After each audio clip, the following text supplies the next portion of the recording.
Pour la première leçon aujourd'hui, on va aller jouer avec les effets énergétiques des réactions chimiques. Tantôt dans mon testing, j'ai juste fait un petit peu de barbeau que j'aurais dû enlever avant de commencer. There we go. Oups, je suis pas habituée d'être sur l'iPad. Pour notre leçon, on a les effets énergétiques des réactions chimiques. On a vu par Astor que l'énergie, il y a des différentes énergies qu'on a dans nos composés chimiques, que l'énergie est entreposée dans les liaisons chimiques, right? Ça, c'était notre première leçon de l'unité. Et then qu'il y a différentes sortes de liens chimiques. Une énergie doit être ajoutée à une réaction chimique ou à un composé afin de briser une liaison. Et then l'énergie libérée lorsqu'une liaison est formée. À cause que généralement, les atomes sont plus confortables, sont plus stables quand ils sont liés ensemble. Mini rappel que l'enthalpie, c'est qu'est-ce qu'on a fait so far. C'est l'énergie potentielle chimique. Ça, c'est ton delta H qu'on a travaillé avec. Ça fait quelques jours, puis qu'on a fait plein de numéros avec hier. Vous étiez super bon à ça. Aujourd'hui, on va voir un nouveau concept qui s'appelle l'entropie. L'entropie, c'est comme si tu penses, c'est le Madame Just de chimie. L'entropie, c'est une théorie que n'importe quoi dans le monde de chimie tend vers un maximum de désordre. Que peu importe comment tu essaies d'organiser des atomes, organiser des molécules, pareil comme peu importe comment tu essaies d'organiser ta vie, organiser ta chambre ou organiser le backseat de ton char, ça tend toujours vers des désordres, ça va toujours finir en désordre. Par exemple, on a des augmentations d'entropie lorsqu'on change d'un solide à un liquide. Right? Parce que dans un solide, mes petits atomes sont tous cute, tout organisés. Puis dans un liquide, ils sont un petit peu plus partout. On augmente aussi quand on voit des liquides à vapeur.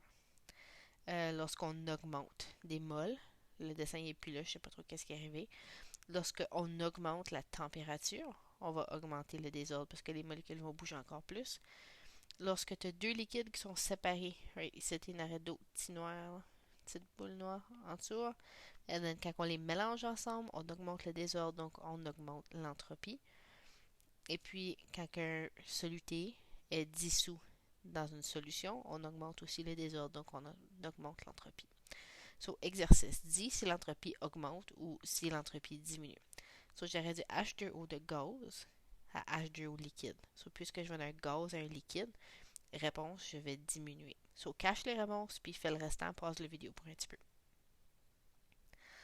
Then, on va aller calculer des choses avec des delta S. Avec un delta S, je pense que je dois à 10 minutes sur YouTube. Je vais faire sûr que je ne dépasse pas. Avec un delta S, je peux calculer certaines choses. Tes delta S, c'est pareil comme tes delta H, c'est des choses que tu vas juste connaître. Ça va venir d'un tableau. C'est pas des choses que tu peux inventer. Ça va venir de ton manuel, puis tu vas aller regarder les choses. Ton delta S, pour calculer le delta S d'une réaction, tu vas aller calculer delta S des produits moins ton delta S des réactifs pour savoir si ton entropie est positive ou si ton entropie est négative. Ici, j'ai 210, 205, 304. Si je regarde ça, j'ai un delta S négatif.